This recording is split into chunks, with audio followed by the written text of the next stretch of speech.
welcome back to Boss by Bronte. We are at episode 5, which is actually the final episode of season 1, which is so exciting.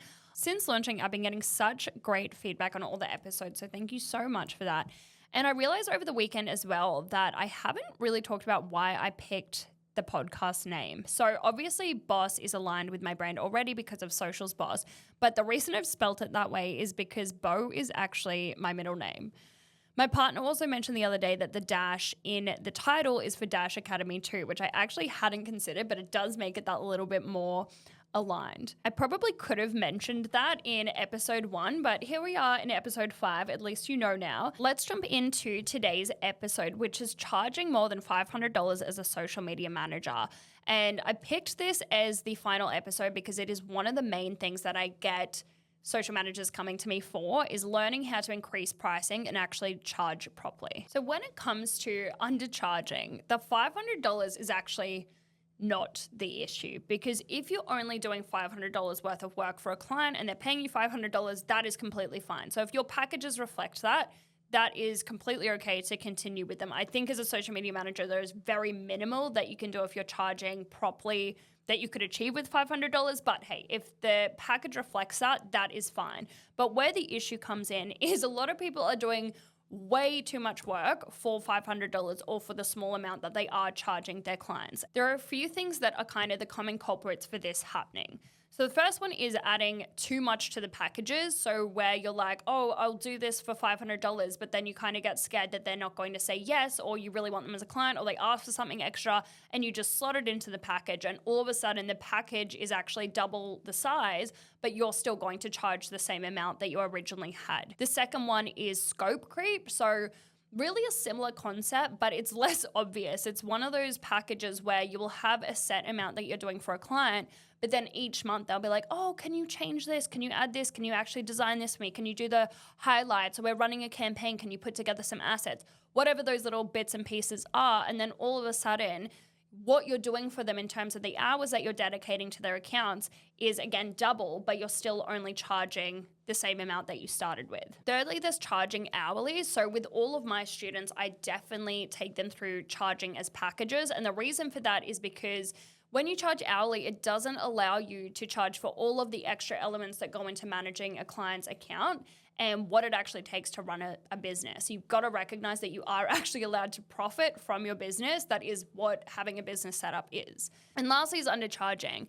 I see this all the time when it's like, you get someone call up and they're like, oh, I need this, this, and this, but I don't have a big budget. And you've put together a package that might be $1,000, but you really want this client because you're a little bit desperate and you don't have many clients and this might be one of your first clients. So you kind of go through and you think, oh, I think they'll only say yes to $600. So you reduce the price and then you maybe even reduce it a little bit more, and then you kind of send it over and you're like, if the pricing doesn't work, let me know. And then they say yes, and then all of a sudden you've got a really low-paying client. All of these are super common. So today I'm going to give you some of my tactics for how to overcome them and how to actually start charging your worth. So I've all heard people say just double your pricing. And while this concept does have its place, it's basically telling you that you don't need more. And I do like that concept because you normally don't need more, and you're normally thinking, oh, well, for me to double my pricing, I need to do all of these crazy things and I need to learn all these extra skills and I need to completely bulk out my packages with all these extra elements. That is not the case. So in terms of the just double your pricing concept, I do like the concept, but in terms of an actual task, it's not that simple, and there are definitely some steps that you need to take if you are looking to increase your pricing at this stage. So the first is really your mindset, and I think when you really simplify it, it makes it a lot easier to think about, and this is what I have to do for myself sometimes, is that when people come to you looking for social media management, they have a desire and you have a service which will achieve that desire for them. But for you to do it, it has a price tag. And it's literally that simple. So they're saying, hey, you offer XYZ, I would like XYZ. And you go, great, for you to have that, it is this amount. That is the only conversation that you're having. There is no pressure to show up for what their expectations should be. Do you think in a cafe when someone comes up and they're like, that cupcake looks amazing, how much is it? That the person on the other side is going, oh, I wonder how much they would pay for it. You know, I don't want to say $6 because that might be too much for them. Maybe if I say $3, they'll buy it.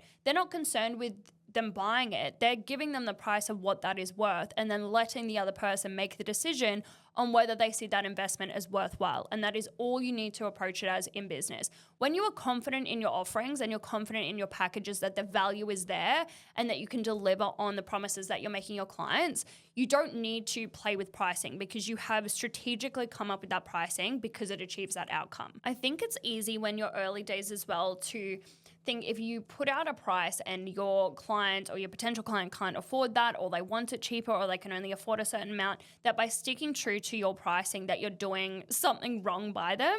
And that is just not the case. You having the pricing that you have has nothing to do with them. They are simply making a decision on whether they want to invest money into your services or not. You have no obligation to align with what they want to pay. So if you went into a cafe, for instance, that had an $8 coffee and down the road had $4 coffee, if you want a cheaper coffee, go and get the cheaper coffee. That is fine. But if you want a smoother, better coffee, here is the price for having that. And that is really what it comes down to when people are coming to you asking for pricing. You've got to have confidence in your abilities, your packages, your services to stand by your pricing and know that you've come up with that pricing for a reason. And lastly, it's important to recognize that what you're doing for them on their social media accounts is building their brand and connecting with their audience, communicating their messages, and all of these things are actually going to build their business and at the end of the day make them more money. So this is an investment that they're making with you, and that is why it is fair for you to charge properly for it. So when it comes to the actual strategy of charging more, the first thing most people do is think, okay, I need to just add more to my packages so that I can increase the pricing. And that is definitely not the area that you need to focus on. The number one thing that will allow you to comfortably charge more and have better quality clients is focusing on the experience of your brand. So this is why in episode 3, I really focused on making sure that your business is set up properly and that you do put focus and energy there initially. Because for one, your brand is speaking on its own and it should be speaking to your potential clients. So it's your job to really have a look at that and see that it's saying the right message and it's showcasing your business and brand in the right way. The second part of that is making sure that at every single stage of the customer journey, from reaching out to onboarding to management, feels high end and feels like they're being taken care of and feels like they're being nurtured through this process. And that if they have just handed you, say, $5,000 for the month, that they can justify paying you that amount because this experience is so great and they do feel so nurtured and they do feel so taken care of. People will 100% pay to feel like they are safe in your hands. So you need to consider every single touch point of your brand, every asset, every process, every email, and have a look at that as a whole and really see how much value you are putting on your own brand and the way that you're communicating with your clients. So this whole process not only actually helps you charge more, it helps you feel a lot more confident in what you're charging. And that means when you're pitching to a potential client in a meeting, you are going to feel so much more confident. They are going to feel that, and they are also going to feel already sort of pre-prepared to pay the amount that you're asking, because everything that they can see in front of them says this is worth money. This is worthwhile, the investment. This is expensive for a reason. So the easiest way for me to explain this is if you went into, say, a Gucci store, everything in that store screams money and value. From the displays to what the salespeople are wearing to the bags and the quality. And you're not going to walk in there casually being like, oh, cool, I might just grab a quick bag while I'm out shopping, check the price, and then just be completely shocked that it's thousands of dollars. You know that going into it because every single part of this brand and this experience is telling you that that's what you can expect when you look at the price tag. Or if you were going to hire, say, a photographer for a project, and you knew you only had a really small budget for a photographer, so you start having a look on Instagram, you're going to know the brands that look like they are going to be cheaper based on the quality that they're posting and the types of brands and people that they're working with and the way that they're talking about their business online versus the really expensive feeling, high production value, really incredible photographers. You can feel that based on the way that they present their brand. And this is what you need to almost take some responsibility with your own business, if you want people to pay more, have you set your business up in a way that they are comfortable paying more and that it says that they should be paying more and that you've put the time and effort into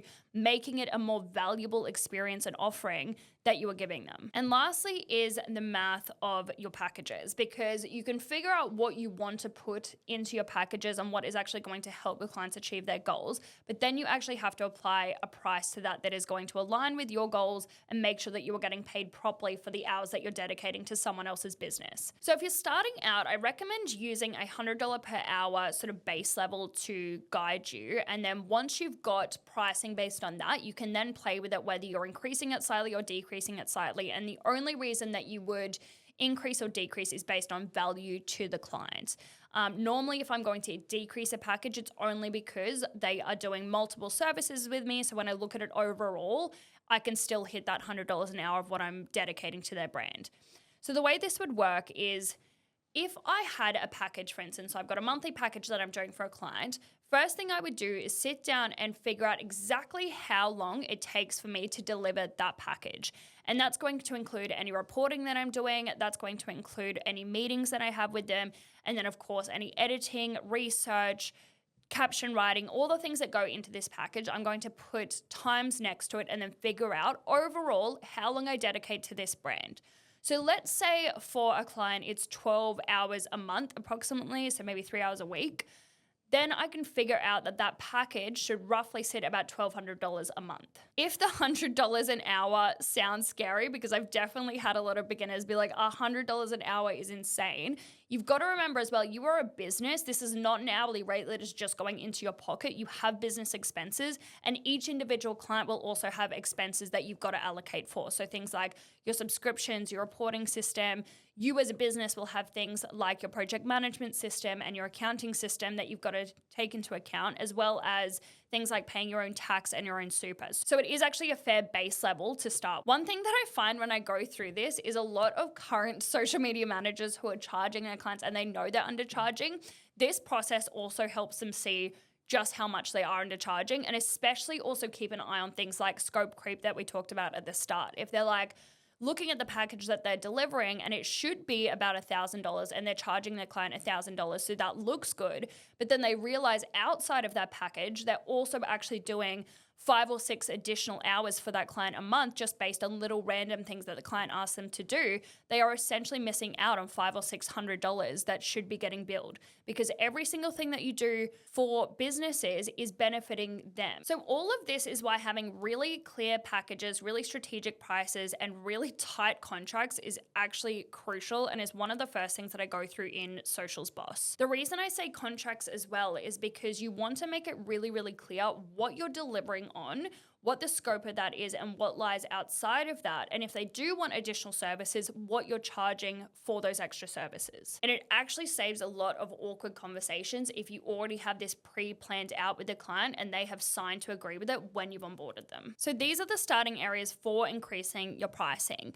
And if you found today or anything in the series so far valuable and you want to become a social media manager, or you're looking to grow your current social media management business, I would love to have you in the Socials Boss course. I go through everything covered in these episodes so far in detail and give you all of the tools, lessons, templates, and everything that you need to be a powerful player in the space. We cover everything from your business setup to strategic skills to packages to prices to contracts to all of the templates that you need for your clients, such as reports and strategies and discovery calls. And if you shoot a DM to me on Instagram at _academy_ after listening to this, I might even have a sneaky offer that I can send you for the course. I want to say thank you so much for joining me for season 1. I will see you back for season 2.